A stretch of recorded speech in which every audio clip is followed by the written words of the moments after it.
ada 22 rumah memang terendam, yang memang ini sudah sering terjadi banjir tapi dalam batas normal. Tapi karena memang hari ini curah hujannya sangat luar biasa, jadi memang aliran air yang begitu deras dari hulu, dan permasalahannya juga tadi kita lihat ternyata ada di pintu air, di hilirnya di pintu air Gunung Mindi di sana. Kamis, 2 April 2026, akan diingat sebagai salah satu malam paling menantang bagi warga kota Tasikmalaya. Cuaca ekstrim yang melanda sejak sore hari tidak hanya membawa curah hujan tinggi, tetapi juga memicu rentetan bencana di hampir seluruh penjuru kota. Namun, sorotan utama tertuju pada dua titik krusial, Kampung Cikalang Pesantren yang terendam hebat, dan Jalan HZ Mustafa, sang urat nadi ekonomi, yang mendadak lumpuh total. Malam itu, kota yang dijuluki sebagai pusat perdagangan Priangan Timur ini harus bertekuk lutut di hadapan luapan air yang tak terkendali. Jalan HZ Mustafa, yang membentang 2,5 km dari Masjid Agung hingga Padayungan, adalah ikon kebanggaan warga Tasik. Efeknya instan dan kacau. Puluhan kendaraan roda 2 dan 4 mogok di tengah jalan, terjebak dalam banjir lintasan yang datang begitu cepat. Arus lalu lintas tersendat hingga mengular panjang, memaksa aparat kepolisian dari Polres Tasikmalaya Kota dan anggota Kodim turun tangan mendorong kendaraan yang mati mesin. Kawasan yang biasanya menjadi simbol kegemilangan ekonomi ini, sejenak berubah menjadi zona evakuasi yang mencekam. Bergeser ke wilayah Kecamatan Tawang, tepatnya di Kampung Cikalang Pesantren, kondisinya jauh lebih memprihatinkan. Sungai Cikalang meluap tanpa ampun. Sekitar 70 rumah di 2 RT terendam air setinggi lutut. Bagi warga seperti Zainal Kamal dan Didah, banjir kali ini adalah yang terparah dan paling lama surut dalam sejarah pemukiman mereka. Situasi darurat ini menarik perhatian langsung Wali Kota Tasikmalaya, Fiman Alfarizi Ramadan. Sang Wali Kota mulai memetakan satu pertanyaan besar, mengapa air kali ini begitu sulit untuk dialirkan? Jawaban atas pertanyaan itu akhirnya ditemukan oleh tim Dinas Pekerjaan Umum dan Penataan Ruang atau PUTR. Penyebab banjir besar ini ternyata bukan semata-mata karena curah hujan yang tinggi. Di hilir, tepatnya di pintu air Gunung Mindi, ditemukan kegagalan sistem yang fatal. Pintu air tersebut tidak berfungsi maksimal dan tidak bisa dibuka, sehingga menciptakan efek bendung yang menahan debit air raksasa dari hulu. Kadis PUTR, Hendra Budiman, menegaskan bahwa air yang tertahan di hilir inilah yang akhirnya berbalik arah dan meluap ke pemukiman warga di Cikalang. Tanpa adanya aliran yang lancar ke arah pembuangan akhir, volume air di tengah kota terus bertumpuk. Temuan ini langsung memicu rencana aksi tegas. Pemerintah akan segera membongkar pintu air tersebut dan melakukan rekayasa sistem agar aliran air kembali terkendali. Strategi ke depan pun dicanangkan, termasuk pembangunan sistem bendung yang lebih modern untuk mencegah sabotase atau kegagalan mekanis serupa di masa depan. Seiring dengan surutnya air dan evakuasi kendaraan yang mogok, Kota Tasikmalaya kini memasuki fase pemulihan. Meski tidak ada korban jiwa, kerugian material dan gangguan aktivitas ekonomi menjadi pelajaran berharga bagi pemerintah daerah. Evaluasi besar-besaran terhadap sistem drainase dan pintu air kini menjadi prioritas utama untuk menjaga integritas Jalan HZ Mustafa sebagai pusat bisnis dan Cikalang sebagai kawasan pemukiman. Malam itu menjadi pengingat bahwa infrastruktur yang rapi dan indah di permukaan tidak akan berarti banyak tanpa sistem pendukung yang berfungsi optimal di bawahnya. Komitmen pemerintah untuk melakukan rekayasa sistem air di hilir diharapkan menjadi solusi permanen, sehingga nama besar Kiai Haji Zainal Mustafa yang tersemat pada jantung kota ini tetap menjadi simbol kekuatan, bukan lagi simbol kerentanan saat hujan menyapa. Evaluasi dan mungkin langkah dari Pemkot seperti apa? Ya, yang paling penting kan respon dari pemerintah kota dan semua elemen yang ada, termasuk kepolisian dan juga TNI di sana. Respon cepat yang dilakukan oleh Pemkot, oleh BPBD dan semua PD terkait dengan banjir ini. Dari PU juga hadir, kemudian juga dari kantor Waskim juga tadi ada ya. Gitu. Nah, itu yang pertama yang harus jadi prioritas, ada respon dan memang beberapa evaluasi di Cikalang, yaitu di Cikalang Pesantren di sini, gitu. Ada 22 rumah memang terendam, yang memang ini sudah sering terjadi banjir tapi dalam batas normal. Tapi karena memang hari ini curah hujannya sangat luar biasa, jadi memang aliran air yang begitu deras dari hulu, dan permasalahannya juga tadi kita lihat ternyata ada di pintu air, di hilirnya di pintu air Gunung Mindi di sana terjadi memang perubahan tapak dan tapak. Nah ini juga harus diikuti dengan perubahan pintu airnya menjadi bendung mercu di sana. Jadi yang tadi terjadi itu air yang dari hulunya, dari hulu di Cikarang Pesantren ini begitu deras, tapi karena pintu air fungsi di sana ini sudah tidak bisa menampung, maka perlu adanya rekayasa di pintu air sehingga nanti kita bakal membangun seperti ke arah mercu bendungan mercu di sana. Jadi itu masalah utamanya.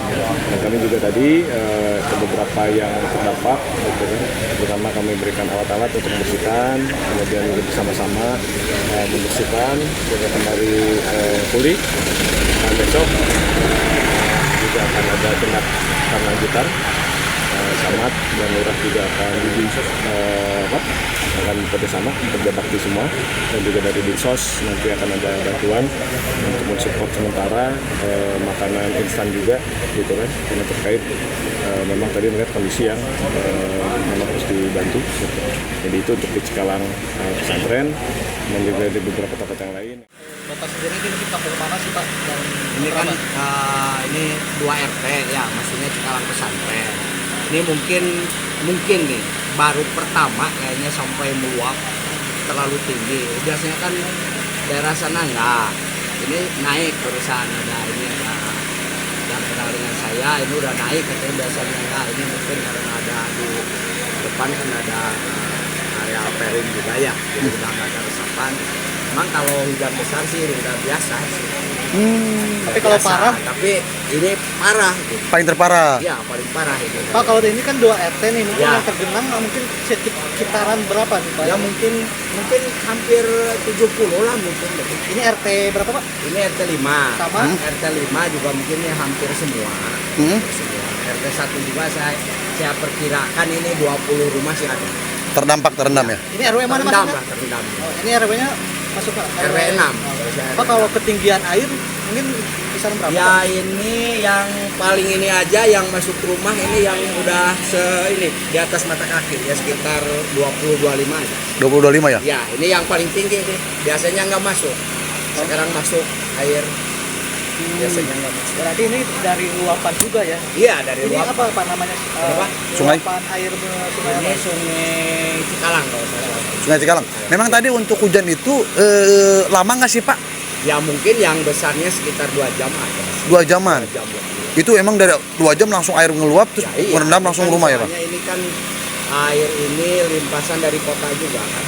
Kayak dari dari Pasir ke sini larinya. Oh luapannya ke Iya, sini. dari itu yang saluran air sungai yang di Apipah ke sini lah. Buangannya ke sini Pak ya? Iya, ke sini buangan. Tapi Dari pasar juga mungkin sebagian ke sini atau mungkin dari Cimulu penuh bisa ke sini tumpah di petir. Itu kan ada ada jembatan air kan. Nah, kanal gitu kan. Itu kalau Cimulu penuh bisa tumpah ke sini juga. tapi sampai saat ini nggak ada yang ngungsi mungkin Pak? Mungkin Sampai saat ini ya belum lah. Ya, kalau hujannya nggak berlanjut kan ini lagi pada bersih-bersih. Ya masalahnya nih nanti kalau berlanjut seperti barusan, nah ini yang Apalagi masih hujan ya Pak? Kenapa? Apalagi masih hujan. Ya, apalagi masih hujan nih warga sih kalau mengungsi kayaknya belum sampai. Pada banjir di kampung ini mungkin bisa jelaskan penanganan seperti apa sih Pak?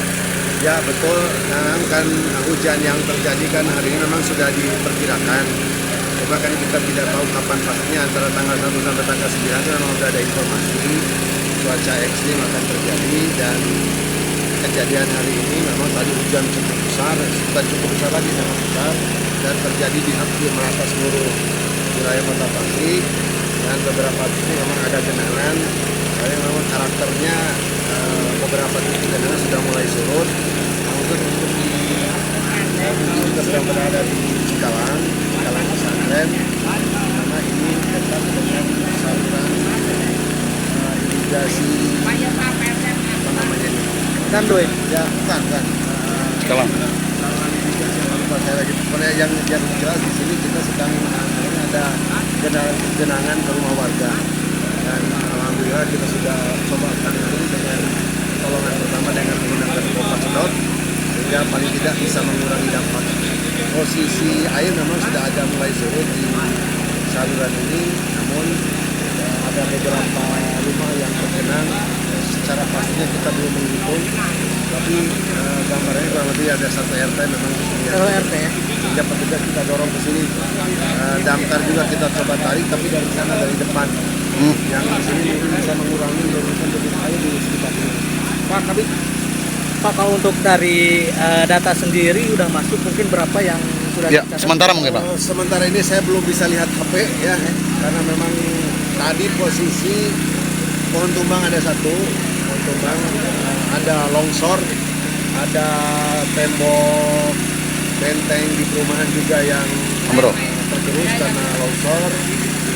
Tapi kebanyakan itu genangan di beberapa titik yang ada di kawasan Hajet, ada di kawasan Negarawangi, ada yang di kawasan Padayungan, ada yang di kawasan Kalangsari, belokan rumah sakit. Itu memang ada genangan juga di sana, karena memang debit air yang sekaligus datang dalam waktu yang sangat cepat.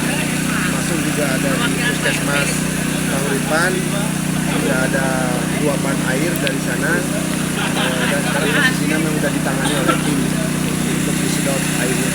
Berarti yang terparah ini di Cikalang sendiri mungkin ya, yang untuk banjir. Belum bisa mengatakan yang terparah, tapi memang salah satu dampak ada di Cikalang. Cikalang ya Pak ya? Yang Pak, masalah terparah atau tidaknya kan kita belum bisa memonitor secara keseluruhan karena data itu masuk terus di Pusdawab, nanti mungkin kita asesmen untuk data genangannya sudah masuk ke posko.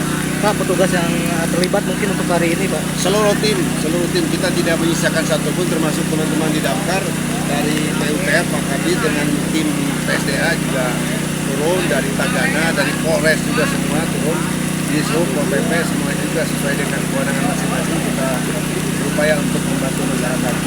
Tapi sampai saat ini alhamdulillah tidak ada korban, mudah-mudahan tidak ada. Yang kesini ada korban rumah yang tergenang, dan biasanya kita langsung lakukan asesmen untuk mengetahui dampaknya seperti apa.